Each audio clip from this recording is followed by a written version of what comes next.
This is the fourth video of the wargaming of the Battle of Chancellorsville. One of Robert E. Lee's greatest victories. I am playing the Union, and the game's artificial intelligence is playing the Confederates. It is November 19th, 1863, 12:20 p.m. Turn 20 out of 86 turns, and we're continuing with Union movement. Just for a frame of reference, there's Chancellorsville, and there is one Union division on the road here. You see two cavalry regiments moving along this road. They'll move down here, skirt Chancellorsville, and move up here in front of the advancing infantry. The infantry, meanwhile, will march down to the junction and wait for the cavalry to pass, and it'll also wait for the artillery to cross and close up, plus the 2nd Division. The 1st Division is Hancock's. The 2nd one is, who is that guy? I keep trying to think of Hooker, but it's not Hooker, it's Howard. And then the 3rd one back here is French. So I want at least 2 of these divisions across before this guy moves out anymore. So let's continue moving. Events may change things. And I left. What's going on here? Oh, these guys moved. Oh, that's interesting. These guys moved.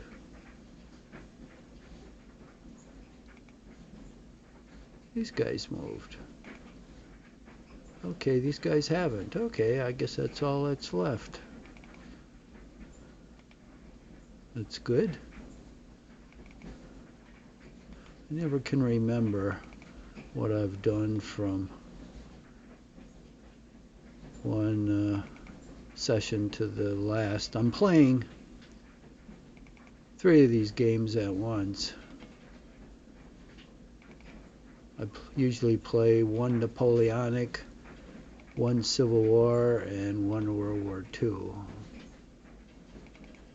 for variety's sake. You might hear the clothes washer in the background. It's laundry day, and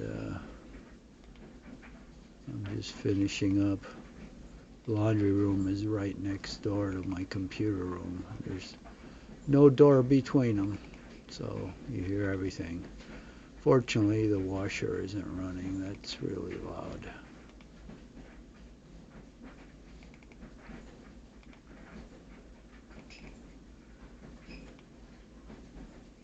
Oh, better pull this recording timer out.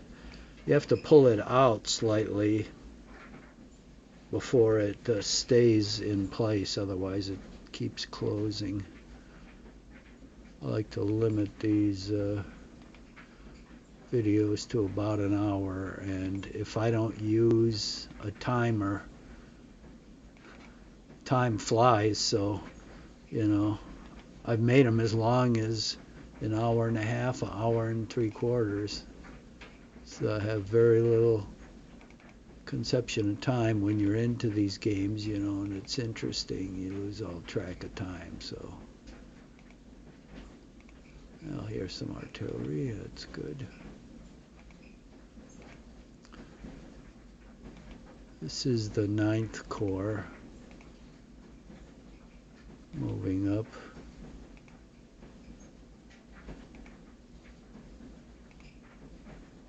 The other one crossing the river is Couch's 12th Corps. Forgot who's. This is Wilcox. Okay.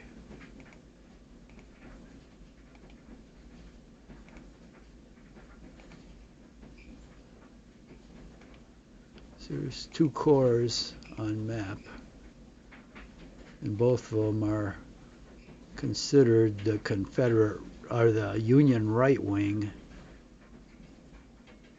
and I think they're under Sumner.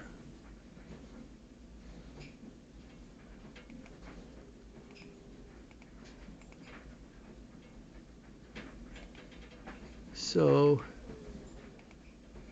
this is 86 turns, and I'm thinking now, looking at the reinforcement schedule, there might be as much as another corps coming on, but that's it. But the Union Army had, I don't know, 6 or 7 corps, maybe 7 or 8, I don't know. So not all of them are coming on. So this battle is not going to be like the big battle. It might be just what Lee sent against Chancellorsville. I don't know. I guess we'll find out. Okay, let's see if we get any reinforcements. We do. And more for the 9th Corps. Okay. Now at some point I might actually start seeing some enemy units. What about these guys? Oh, they didn't move yet. Oh, we've got a disordered guy here, which is slow recovering. So we just decided to go ahead and see if we can even cross here. Shit. Got 3 movement points left, but I think I should be able to cross. Yeah, it looks like we might not be able to. So the cavalry can cross at U.S. Ford, but it can't cross anywhere else. Well, that's nice. I probably should have read the game notes.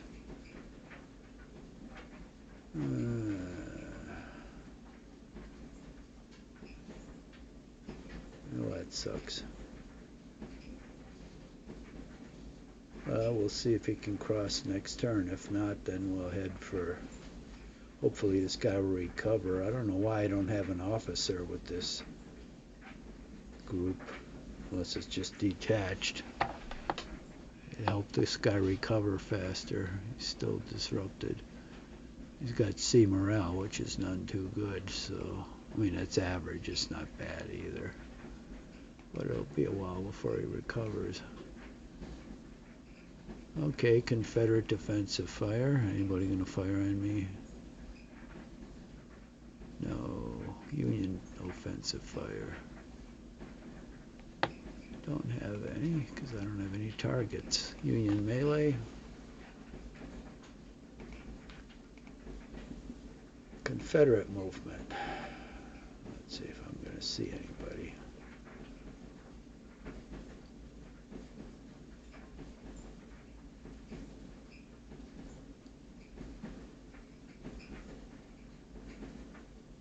Unfortunately, this 1st Division doesn't have any artillery with them still at the crossing. Hopefully it'll be able to cross. Yeah, I mean, that would be nice.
Union defensive fire. None. Confederate offensive fire. None. Okay. My turn to move. So we'll keep going. And I was going to go one more hex, but I can't. And that's where I'll stop. Until the cavalry takes to the front.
Alright, let's see how far this cavalry can go.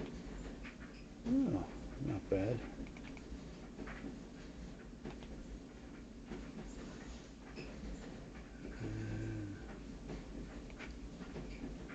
Supply unit, can it go across? Yes.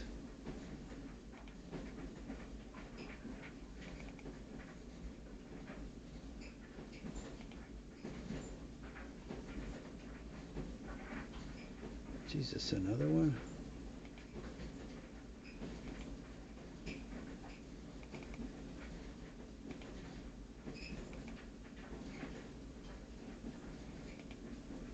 Okay, I can't really see this shit. So I need a close-up.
No.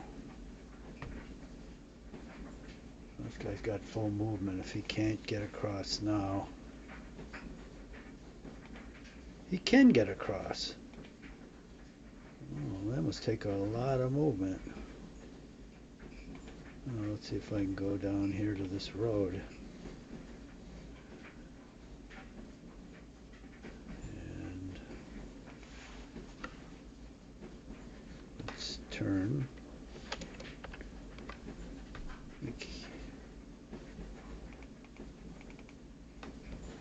Don't have enough movement to turn. Okay, well that's good. I can get across there. Oh, this guy's recovered his morale. What a miracle. Okay.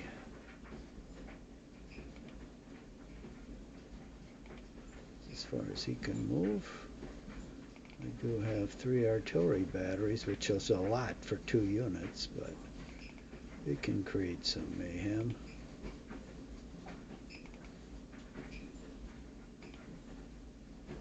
All right, that's good news. I will continue moving.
Okay.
Wish they would have made these hexes darker.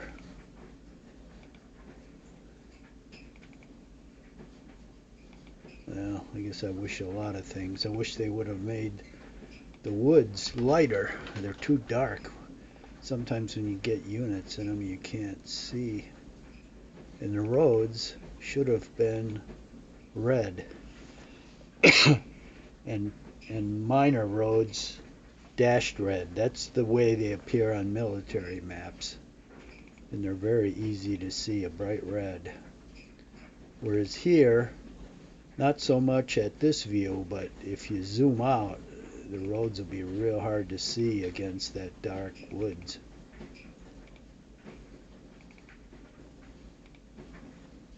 Maybe I'll write them a letter. They're a pretty good company. It's a game designer studio, I think. I've talked to them before, and unlike the dummies that are in customer service and other companies, these guys, they look at what you say and they respond really fast. Because I've corresponded with them several times,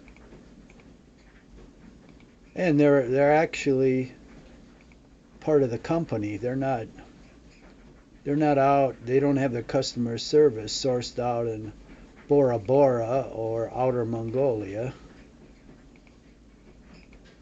which is where most companies have them. Wherever they can get the cheapest most worthless hired help, that's where they go. If the guy will work for 10 cents an hour, that's the guy they hire.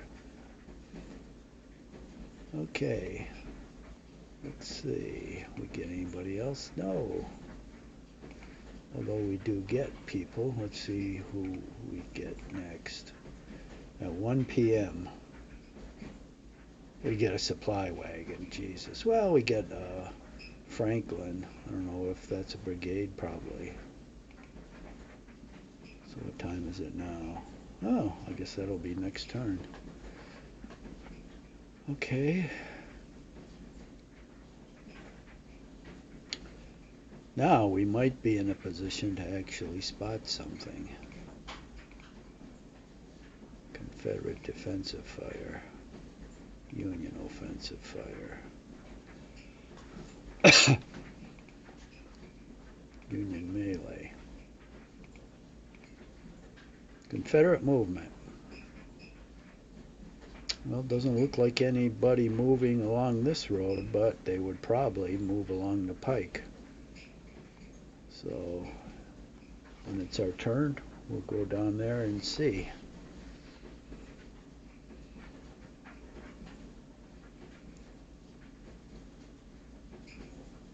That's one thing AI does not really do, scouting. I don't know if it was too difficult to write an algorithm for it. It may have been. They don't do real great strategic planning. I think what happens is they move until they run into something, and then they start a fight, and they fight to the finish. That seems to be their forte. They don't really maneuver for flank attacks or for strategic positioning or scouting. Just my observation. Which is good. It makes for an interesting game.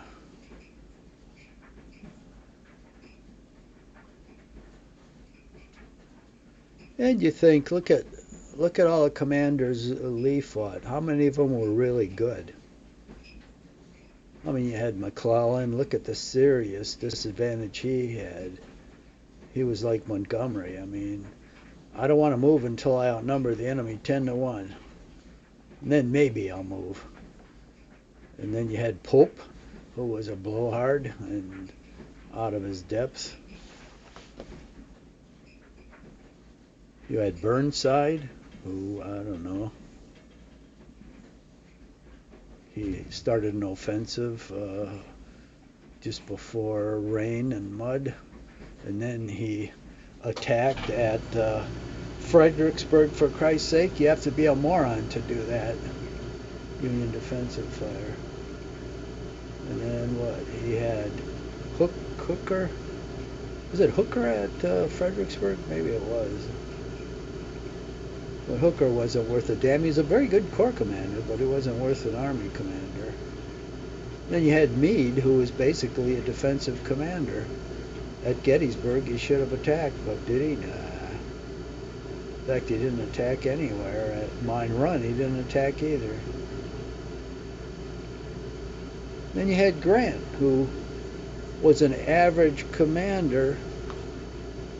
The only unique thing about him is he had tremendous manpower advantage, and he just pushed it in to like the meat grinder. That was his tactic. And then later on he maneuvered a little, but his tactics were the meat grinder, at least against Lee. So Lee really never fought his equal. Grant was not his equal. Time for my movement. So if I'm fighting AI, it's the same. And Alexander the Great. Let's take it easy. Ooh, I don't see anybody. Who did he fight? He fought a satrap at Granicus River, who apparently was not very good. And he fought the Persian king twice at Issus and Gaugamela, and Persian king was inferior. And then he fought was it Poros at Hydaspes River, that Indian. I don't know whether he was better or not, but he had a great army with all those elephants. So that was probably the most competent commander Alexander fought, and he fought that battle to a draw, I think.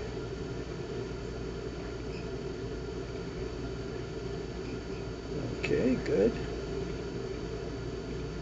Ah, shit, couldn't get down to that road. What a shame. I wanted to guard that one to make sure nobody was moving along it. Get this artillery over.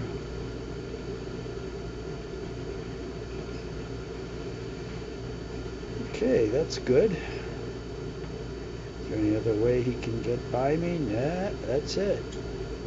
So either he's marched by or he hasn't started marching.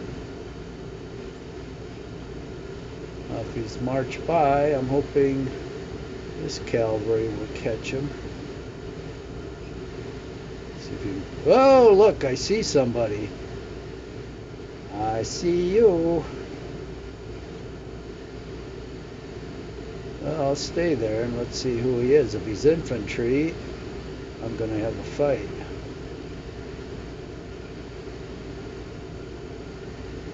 Let's go down here.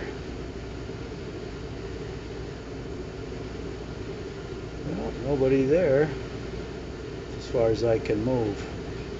Okay, we'll see who that is. Meanwhile, I'll stay here until I get my artillery up.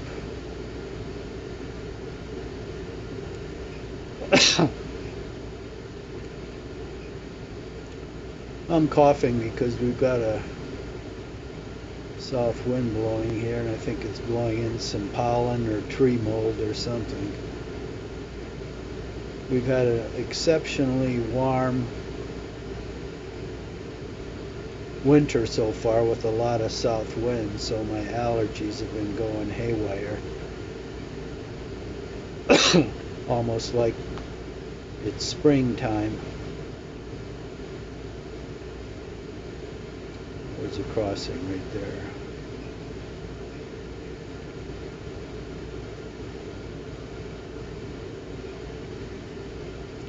So the less talking I do, the better I am for it.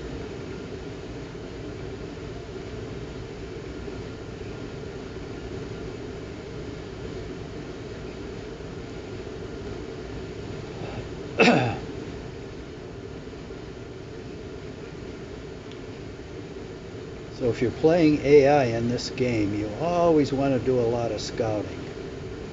That's one of your big advantages.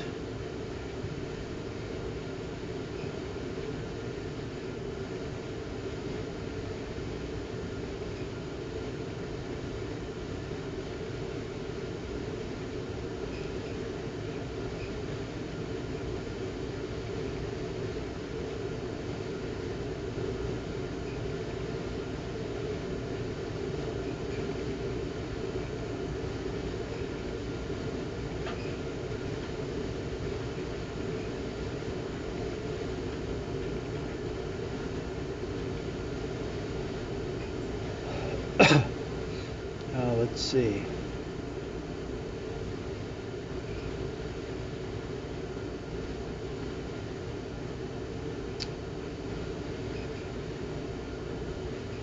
Well, I think I am going to send this guy out to do some scouting. Now let me finish up movement here.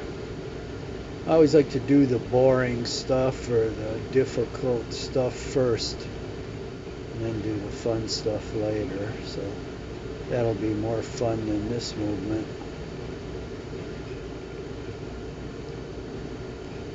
We're just closing up.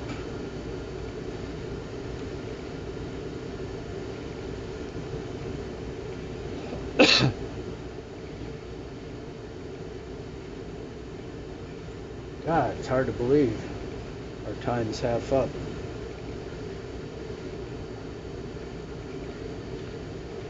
Once you get into these games, time really goes fast. And I keep saying it again and again, I'm not getting paid for them, by them, but Wargame Design Studio really puts out some nice board games. That's what they are, electronic board games. And the advantages are you can have a infinitely huger map than you could as a board game. While I'm just doing a stupid movement, I'll babble on. I used to play War in Europe a lot when I was younger, and that's an 8-foot by 8-foot map. So I set it up in one of my upstairs bedrooms, and it basically takes up most of the room. It's a big room, but it takes up a lot of space. And you cannot lean over the map and move units in the center. I had to make special tables and put them on rollers so I could roll them apart to move in the center. That's what I had to do every time. Now,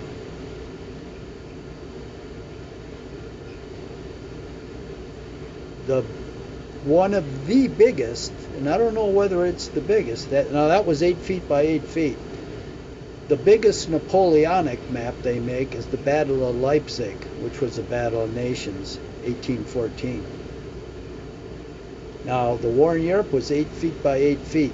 Battle of Leipzig, 56 feet by 56 feet. Now that's a map. And that's what you can do when you play an electronic game. I guess you might be able to fit that map if it was a board map in a gymnasium. But God knows how you'd be able to move on it. But electronically, it's easy to move on a map like that. So that's one huge advantage, especially if you like to play real monster games and campaigns. This is just beautiful. The second thing is you have Fog of War, which you cannot duplicate in a board game. I mean, I've seen it where you can have fake pieces and that shit where you move them around and you can't see what the values are, but you still see where all the pieces are. But in Fog of War, you can only see what your units can see. If your units can't see something, neither can you. And it's the same for AI when it plays the game. It can only see what its units can see. So for instance, if there's 10 units hidden in the woods right here, one hex in, you can't see them. and then they could jump out and attack you. Like when the artillery passed by, it could jump. They could jump out and attack, just like Hannibal with Cannae. Or no, what am I thinking of? The Roman one, Teutoburger Forest.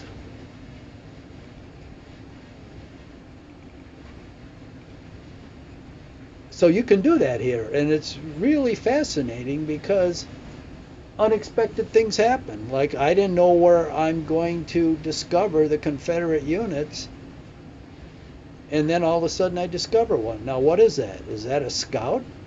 Or is that the head of an infantry formation? I'll know next phase when it, well, I'll know during Confederate movement phase when that question mark will be disclosed. But if it's infantry, I know it isn't scout, so there's a whole bunch of infantry right behind it probably, so I better prepare for battle. If it's cavalry, it may just be an advanced scout with no infantry behind it, or it could be like there's one turn behind, there's the whole Confederate army. So there are other advantages too, but those are the big ones. Like artillery fire too. In their Battle in the Bulge game, when you have an artillery battery, and I think in this game too, let's see if I can find it.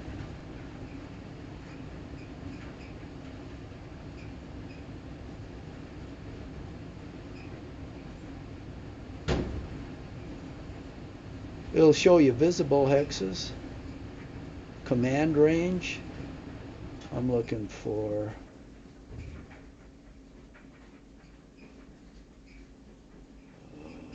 firing range. I probably won't be able to find it now.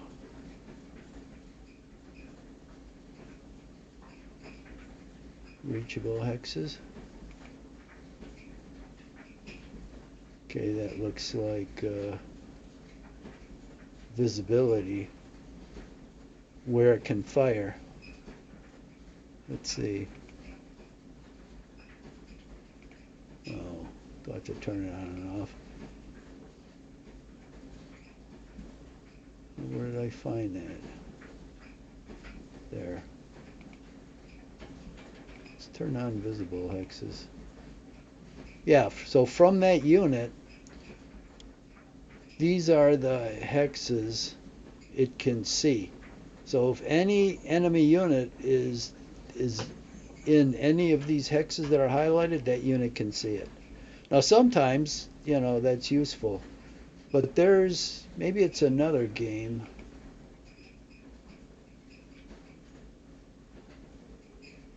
I know it's the Battle of the Bulge. Visible hexes. It has hexes you can fire in. So like and it does even better than that. It doesn't show you, like for your artillery, it doesn't show you the hexes you can fire at. It shows you the enemy units you can fire at, which is what you really want to know. And I mean, that's beautiful because they're highlighted, and with each battery, and some of those batteries fire 20 hexes, you can see exactly what units you can fire at. I don't know if this game does that. Doesn't look like it. Anyway, I'm going to go on here. But, if you want really fun games, where did I leave off? Oh, must be right here. These are the best I've found. Well,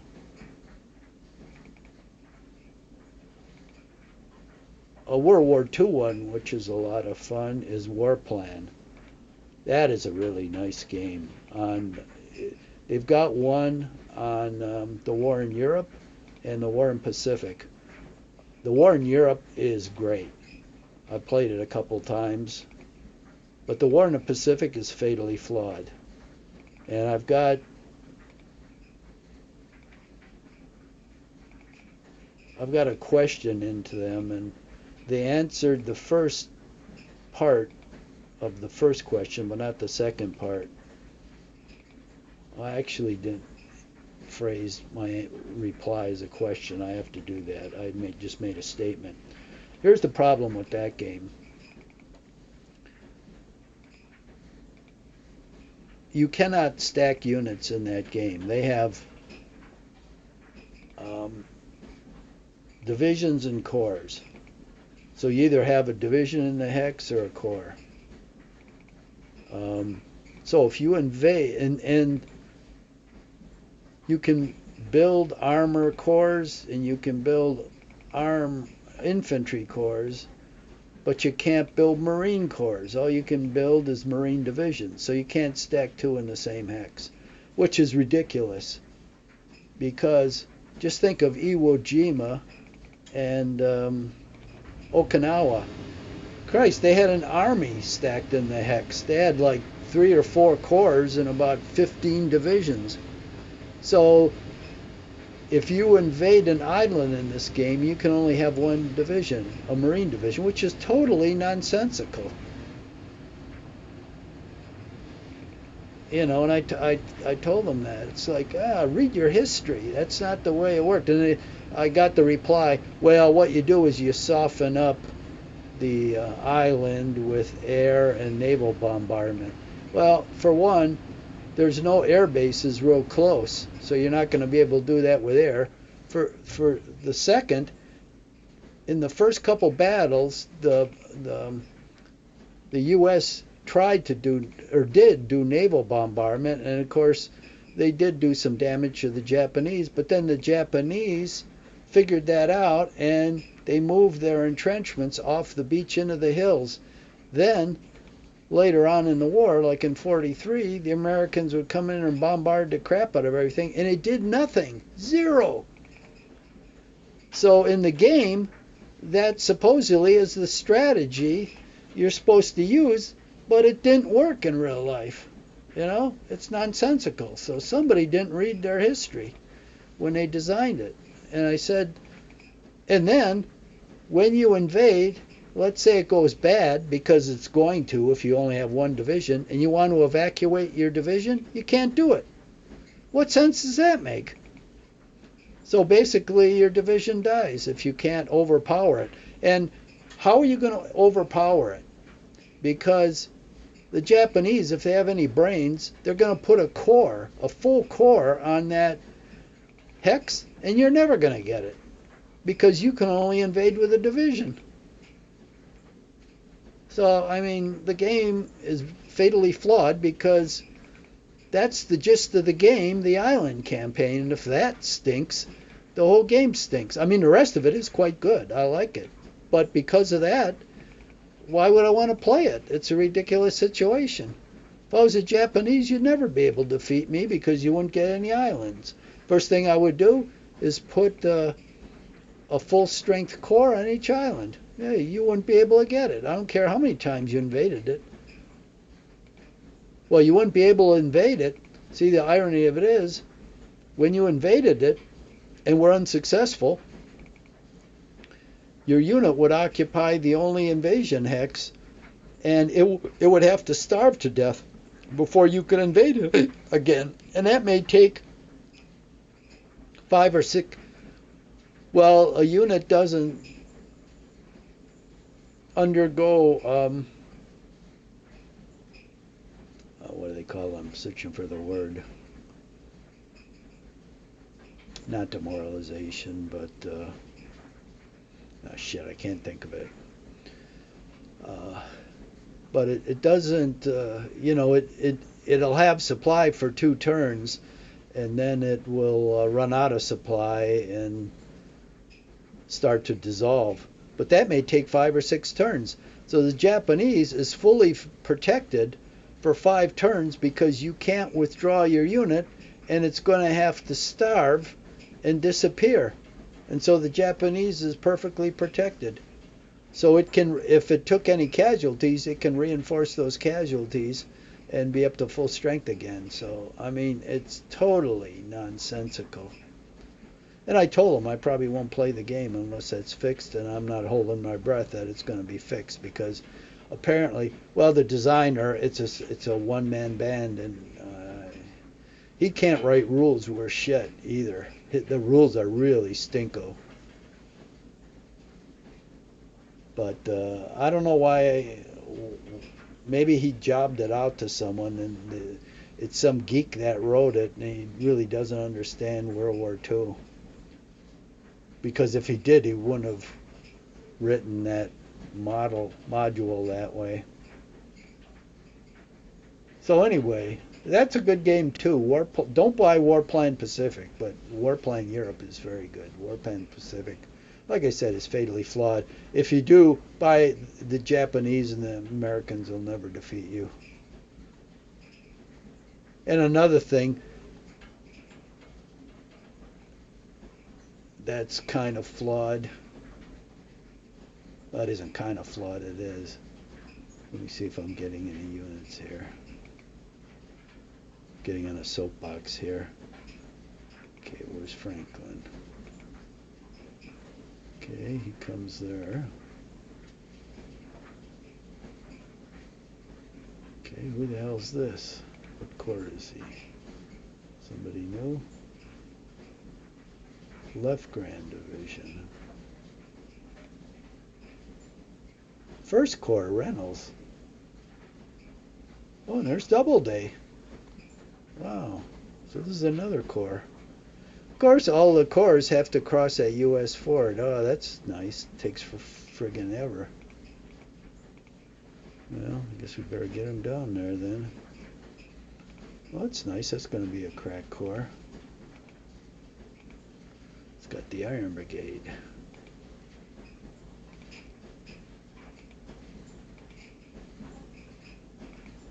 So the ships in that game, they have to be based at a main base.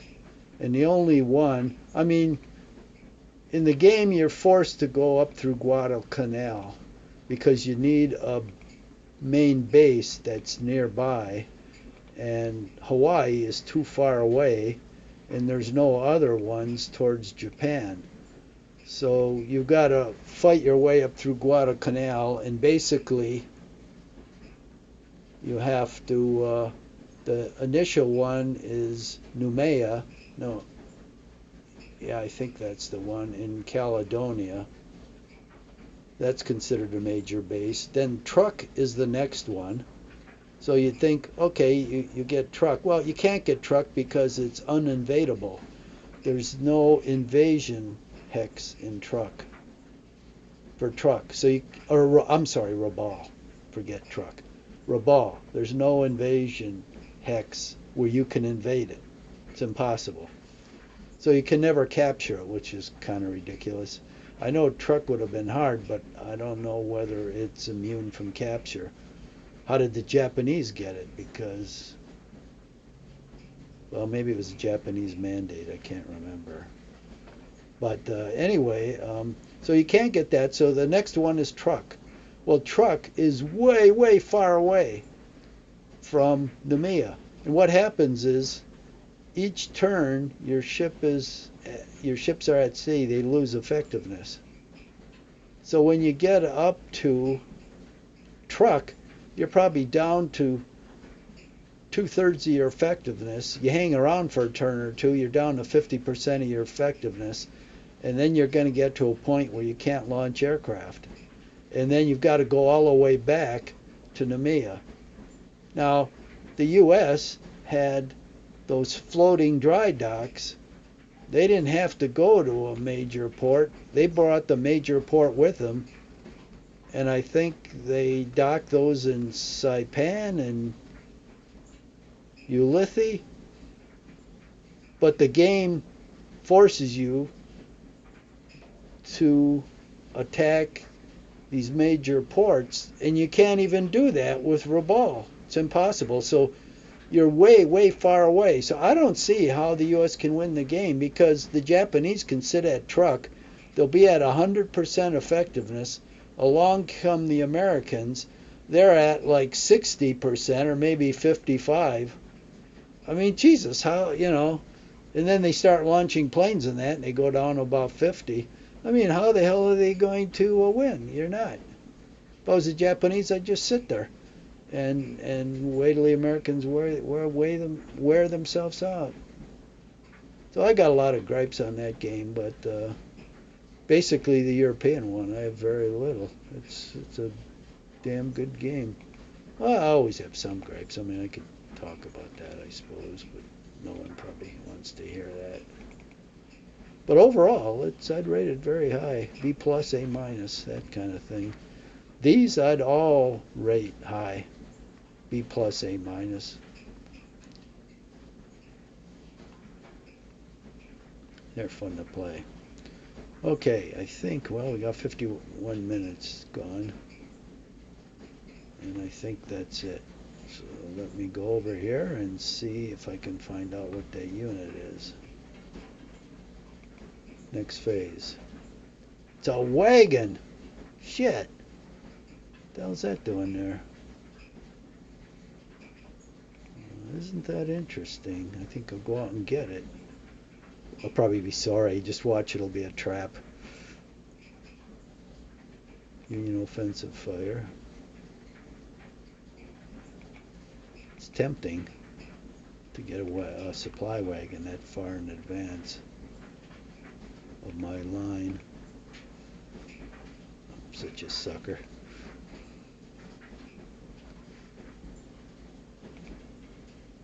Oh, Confederate movement. Oh, he has a chance to react to it. His wagon saw me, so.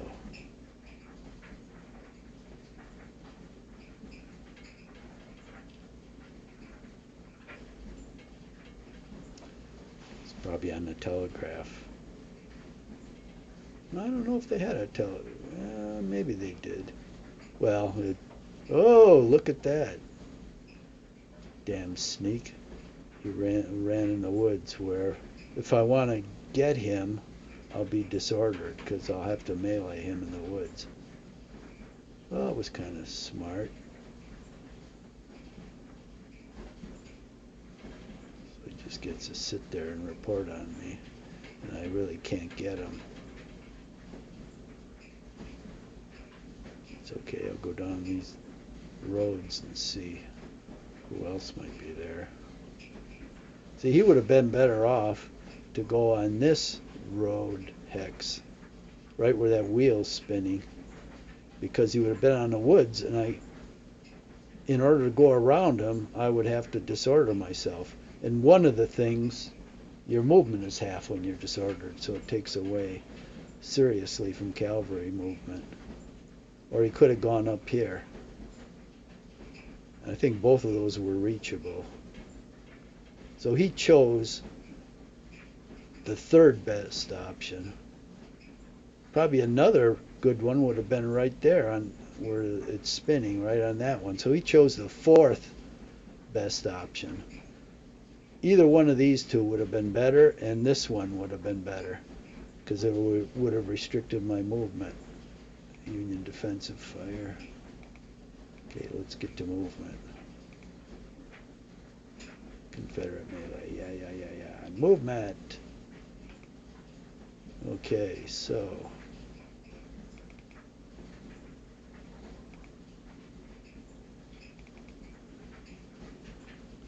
Nobody's going to be coming from the south. So let's move this guy down here.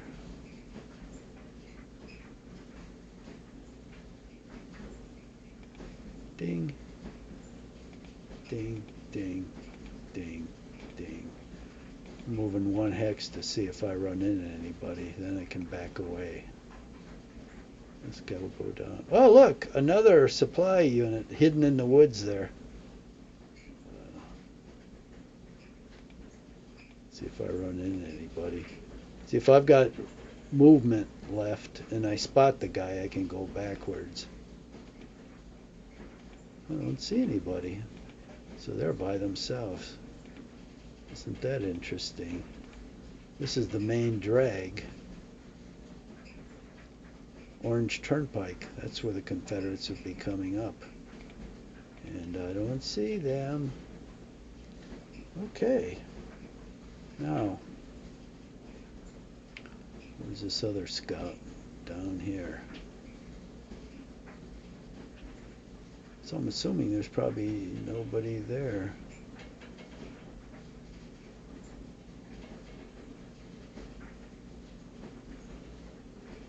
Oh. Shit, there's no good defensive place. Well, let me turn on map elevations. Well, there's some high ground here. I can see out in this direction. But I gotta be careful because there could be units anywhere here. So I'm gonna creep out there. If I see a unit, it'll pop up immediately. That's why I'm going so slow. Okay, I'm on high ground, so there's nobody there so far.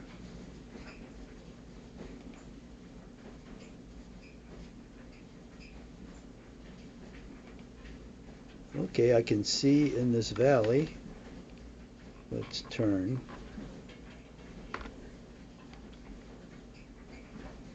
Nothing. That ain't interesting. Okay, let's send this guy up here. Okay, Lee is not reacting. Now, Jesus, I suppose he could go way down here, but that wouldn't make any sense to go this far south, and then he'd have to come up again, because look at the, well, unless he went way down here, then he could come up at Salem Church and Tabernacle Church. If I keep moving down here, I'll move down these two roads. Well, I know, at least I know now, nothing's really coming from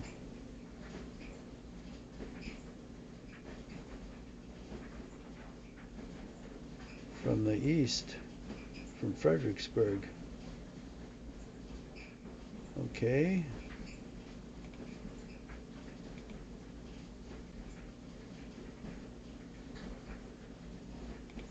We're gonna send one battery down here.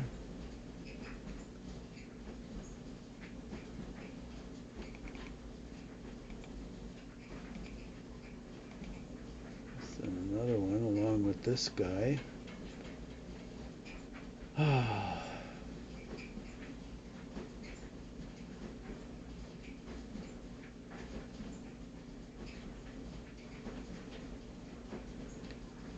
Well, we'll send two down here. Shit.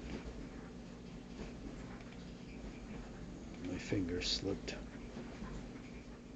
And he'll set up because we've got woods on both sides. So cavalry can't get by me without getting disordered. I can set up two guns here. I wish I had more units here, but can't always have what you hope for. It's 59 minutes. We're on. I guess we'll have to terminate this. Okay, wait a minute.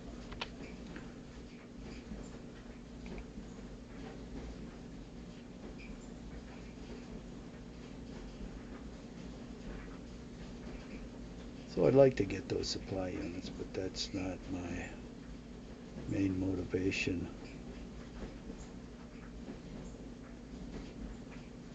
I should almost leave this cavalry unit around there, because the way AI is, he's going to use these supply units to block roads. If I leave one cavalry there, well, I'll have to think about that. Then as soon as he gets out of the woods, I can get that supply unit. Meanwhile, I gotta keep crossing here and build up my army.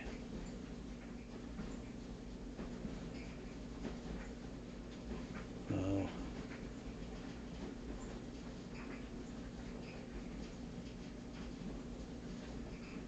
What's my advance going to be on this road?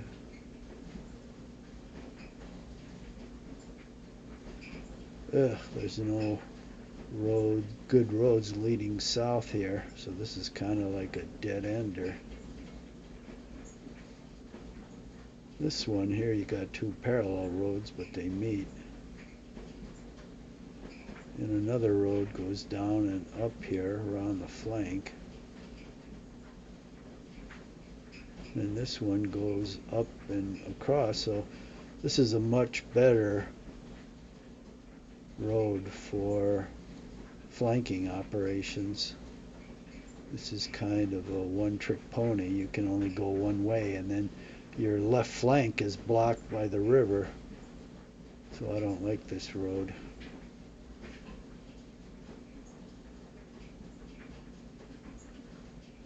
So I'm going to move down here. And now that I see what the scouting report is, I'm going to move across this open ground to here, and then down to the Orange Turnpike.